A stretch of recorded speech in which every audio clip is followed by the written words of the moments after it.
My husband's sex addiction killed him. 2 months after he died, I discovered he was cheating for our entire 12-year relationship. I've just discovered the sub and have felt less alone since reading the post here. I'm in an indescribable position with my grief. I have found widow support, but not infidelity support. The second anniversary of his death is 13 days away, and I'd like to share my story. I'm sorry for the length. There is a TLDR at the bottom. Trigger warning: death, sex, addiction, alcohol addiction, cancer, infertility, pregnancy, miscarriage. Dee and I were together since the age of 18 and dated for 6 years and were married for 6 years. We had an incredible connection. Our personalities and interests clicked so well. I've never felt so right with a person. I was convinced we were soulmates. I was deeply in love with him, and honestly, part of me still is in love. I never saw any signs that he was cheating. Our relationship was great for several years. We got married, became completely obsessed dog parents, and spent pretty much every waking moment together. We were happy. Things started to go dark when he began struggling with alcohol. I picked up on things that weren't right and tried to talk with him about it. He would get incredibly drunk and beg for help with his addiction, only to gaslight me the next day. This went on for a few years until he was able to get sober. I was proud of him at the time, but I didn't realize he swapped one addiction for another. I did notice changes in him. He became irritable, depressed, and had developed permanent dark circles under his eyes. He was distant. I felt emotionally disconnected from him. He stopped initiating sex and seemed like his mind was somewhere else whenever we did have sex. It scared me, but I told myself it was because of the crazy life circumstances. You see, the previous 3 years were traumatic as hell for us. I'll explain. He got testicular cancer at the age of 27, died at age 30. He had to have one testicle removed. He coped with it but never fully processed the emotional impact. After the diagnosis, but before his surgery, we started trying to get pregnant. I was pregnant for the first time 6 months after his surgery, but miscarried at 6 weeks. It took another year before I was pregnant again. That was during the beginning of COVID. This time, I got to 12 weeks, only to find that the baby had died at around 8 weeks, and I needed to wait for my body to naturally miscarry. I went to that appointment alone because of COVID restrictions. I remember coming home and having to tell him that there was no heartbeat. The look in his eyes, that was the moment when I lost him for good. He never recovered, just began to downward spiral into depression. We were both stricken with grief. We had started infertility treatment, which at this point was just investigating why. He had to discharge in a cup, while I had ink inserted into my cervix and nearly passed out. It was really difficult. We felt broken, and again, I felt like I was going through it alone. I was traumatized by the painful miscarriage and fear of losing another pregnancy. He seemed to always be on his computer, gaming and listening to Discord chats. But it was like he was never really present after that. I felt incredibly alone, and my efforts to grow closer seemed to drive him away. I didn't understand, and I wouldn't understand until after he died. I became afraid to get pregnant, and my therapist suggested that we take a break from unprotected sex until I felt safe. When I told him this, he had a bizarre reaction. He got angry at me and said that he needed sex to be emotionally okay and that he was upset that I wasn't meeting his needs. He rarely voiced his feelings, so I thanked him for being honest. I wanted to keep talking so I could understand, but he said he wasn't up for that conversation. The next day, he seemed really off. He was nervous and on edge. He said he needed to tell me something and then took several minutes to stammer it out. "I think I have a porn addiction," he said. The level of how freaked out he was didn't match what he was telling me. Porn was never a big deal in our relationship, so why was he acting like this? He said that he felt like he was losing control and that he was really scared. That didn't make sense to me either. But after this confession, he was exhausted and just wanted dinner. I did ask him if he was having any thoughts of hurting or killing himself, and he said no. That was all that was said. The next morning, I was getting ready for work when he woke up. He smiled at me sleepily and said, "I love you." We kissed and I ruffled his hair as I left the room. Those were our last words. He stopped texting me or reading my text at 12:30. He didn't answer the phone either. When I got home, the back door was open and the house was quiet. I stepped outside and found him in the garage. He was dead. He had taken his own life. His phone was on the ground next to his right hand, screen shattered. It was accidental death by autoerotic asphyxia. For those who don't know, AEA is a dangerous method of... For those who don't know, AEA is a dangerous method of self-pleasure. By cutting off your air supply, brain cells begin dying and it creates a sense of euphoria. Unfortunately, this was right up Dee's alley as he loved the thrill of danger in his sexual fantasies. I just never thought he would engage with actual danger. So that's how I found out that he had a sex addiction. Pieces started falling into place as my world was falling apart. I lived with my parents for a while, just existing as a shell. I desperately wanted to understand his death and why he would do something so dangerous. I couldn't get his phone unlocked, but I could view his Google history, which was remarkably clean. Why didn't he keep a search history? Why was location history turned off? Why did he never once tell me the password to his phone? You see where this is going. My searching eventually led to the discovery that he had a VPN subscription, that he had cash-apped a woman $10, and that he was still logged into a single porn site. His profile on that website used a Yahoo email address I'd never seen before. So I went to Yahoo, typed in the email address, and entered the only password of his that I knew. And it worked. I was in.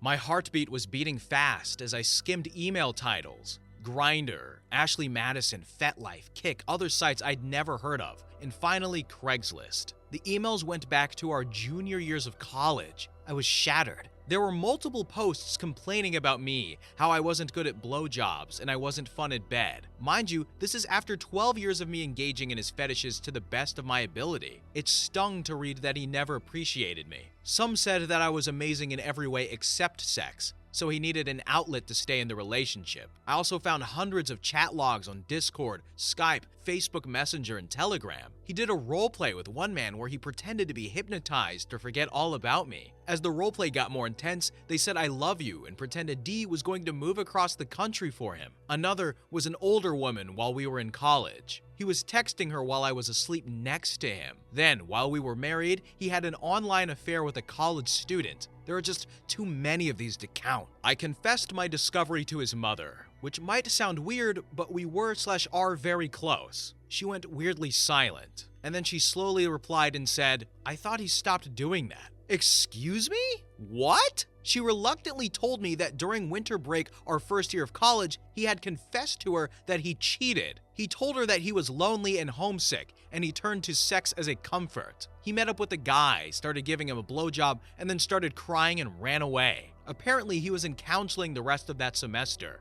She thought that was the end of it, but he had just carried it on in secret. He started cheating on me 6 months into our relationship at the latest, and continued cheating off and on until he died. The last messages on his phone are sexual role-playing on Kick. It feels like I lost him twice. When he died, I lost our future together, and when I discovered his cheating, I lost our past. Nothing I knew was true. It's mind-breaking. I clearly can't trust him with how he thoroughly lied to me and covered his tracks. But his struggle with sex addiction seems to be genuine. There are so many moments that he truly, truly loved me. And also, he cheated on me for our entire relationship. I'm a grieving widow and a betrayed spouse. I love him deeply, and I'm agonizingly hurt. It all blends together, and sometimes I don't know if I want him back to kiss him or to slap him. How do you reconcile betrayal from the one you trust the most when you can never talk to them again? Thank you for reading my experience. I just want to feel understood and supported by those who can relate to partner betrayal. TLDR, after struggling with addiction, pregnancy loss, and testicular cancer, my husband developed an intense sex addiction. He accidentally died of autoerotic asphyxiation.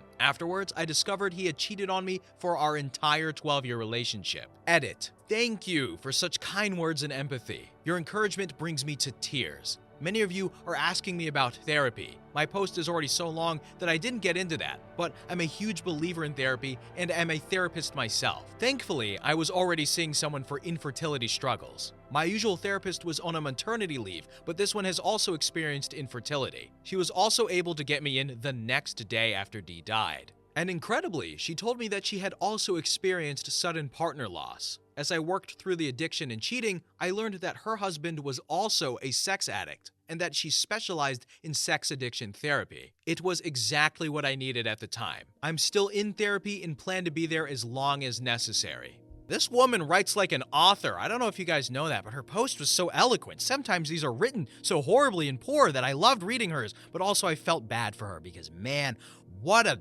emotional betrayal and backstab and front stab from all angles. I really don't know how you proceed. Therapy is a good choice, and she's got to stick with that. I'll give her that. I'm glad she's doing it because sometimes we'll read these posts and they're like, I don't want to get therapy with 50 issues going on. So hopefully this woman can find inner peace. Next story. Story number 2. OP discovers her husband is cheating on her with her sister. Forgive me if it's confusing in places, I'm still shaking and confused by the whole situation. So me and my partner have been together for 6 years, live together, and have a 5-week-old daughter. Me and my sister had a very close relationship since my parents haven't always been the best or supporting figures in our lives. So we clung together and would even consider myself the mother and father figure in her life. Mine and my partner's relationship has been fairly strained since my daughter has been born. He would stay late at work, be dismissive when I would want to communicate our feelings, and huff and puff when I would want to tend to our daughter. I had a fairly rough pregnancy and quite a traumatic birth, so my libido and overall body confidence is scarce. I don't feel like being intimate most days, and my partner would give me the silent treatment, but I never worried about him being unfaithful. I was feeding my daughter on the sofa tonight with my husband sitting next to me. We were both watching TV, and his phone kept vibrating, but I had a feeling something wasn't right with the amount of notifications and how quickly he would answer. He got up to quickly go to the bathroom, and he didn't take his phone with him this time. I grabbed it, put the passcode in,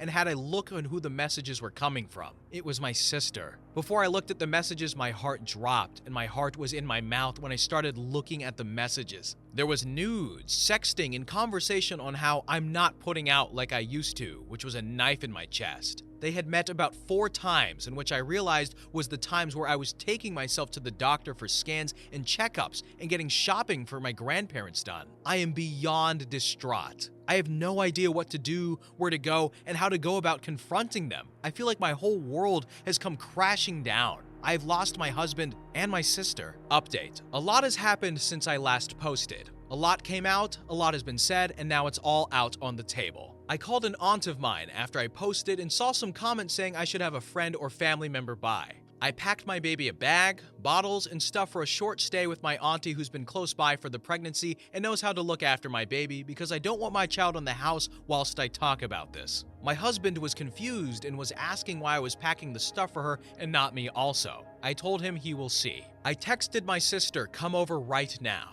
And she pushed Y and called me, but I just messaged her to get over here. It took her about 15 minutes to come, and my aunt came and took my daughter in that time, and my husband was getting increasingly worried. When my sister pulled up, my husband's ass fell out. The sudden look of realization hit him, and he started crying. My sister came in, and I told her to sit down, and I did as you all asked. Took pictures of the chat, her number, and all the contents that was on the chat. Picked it up on the smart TV and told them both to tell me WTF had been going on. Admittedly, I did look quite insane, but I didn't care. She started crying. He started saying he was sorry over and over, and I explained how they had broken me, how I raised my sister, and how I gave my husband a daughter, and this is how they repay me? They confessed it had been happening for at least 7 months. He screwed her in our bed a couple of times, and they said it wasn't like they were in love with each other. What?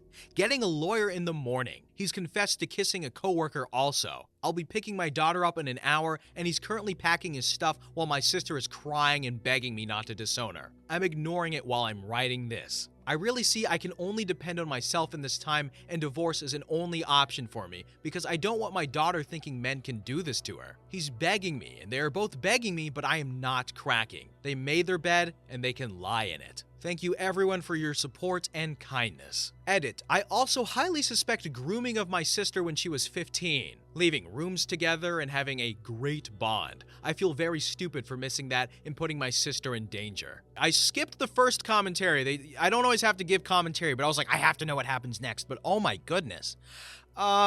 No, I mean, it sucks. Like the 2 people she trusted the most, both stabbed her from the back and the front. Like, what do you do? Like, good grief. Anyway, let's see what happens next. Update 2. Hi guys, I first want to say how thankful I am that people were so supportive and even went out of their way to message me. I really appreciate you all for that you have given, and it has given me a lot of strength. This is an update following on from my last post and what's happened in the week that followed. That night, I was in shock and went into get away from me mode. I just wanted them out of my house and not in my vision. There was lots of trying to persuade me, apologizing, crying, and it was chaos. My partner left with things in a bag and presumably went to his mother's, and he's yet to make a return. My sister was quite distraught, and I feel she was truly sorry, but it doesn't make what happened go away. She left not long after, and I collected my daughter. It was a Christmas that didn't much feel like Christmas, and spent it with my daughter alone. I cried a lot, ate a lot, and decided to send my sister contact details for a therapist my therapist has recommended. I want to give her the space we both need right now. In following on from the suspected grooming going on from when she was younger with my partner, just assumptions at this point, it's her chance to open up about it if that was the case. As for my partner, he's not messaged me, asked about our daughter, or anything that I would have expected, like I'm really sorry this happened, or can I come collect XYZ? His mother has removed me from all social media, and I haven't tried the number to see if she has blocked me. I honestly think he is up and ran and has used his mother as a bunker. All the legal divorce stuff is underway, and I'm currently focusing on myself and my daughter. It's deeply upsetting, and it all caught up to me a few days after, but I'm doing better now. Thanks for all the concern and support. I also hope to use this experience to now help others on here. This lady came out on top as can be, giving this horrible situation. The fact that she's like, hey, I'm gonna help others out on this subreddit, that's awesome of her. I don't think I've ever seen another post talking about that. Not that anyone needs to, but she's like, hey, I went through something terrible, I know how it feels, and I want to help other people navigate it as well as I did. I would say, given the circumstances, she navigated pretty well. Okay, next story. Oh, never mind. Pardon me, update number 3. Hello again, nice to finally be back. I took a good month off of Reddit, sort of, and all social media in general, just to clear my head and a few things up. I didn't expect the story to blow up like it did, and was pretty shocked about a YouTube video covering it too. It was not expected, but I'm glad I could maybe help some other people in a similar situation.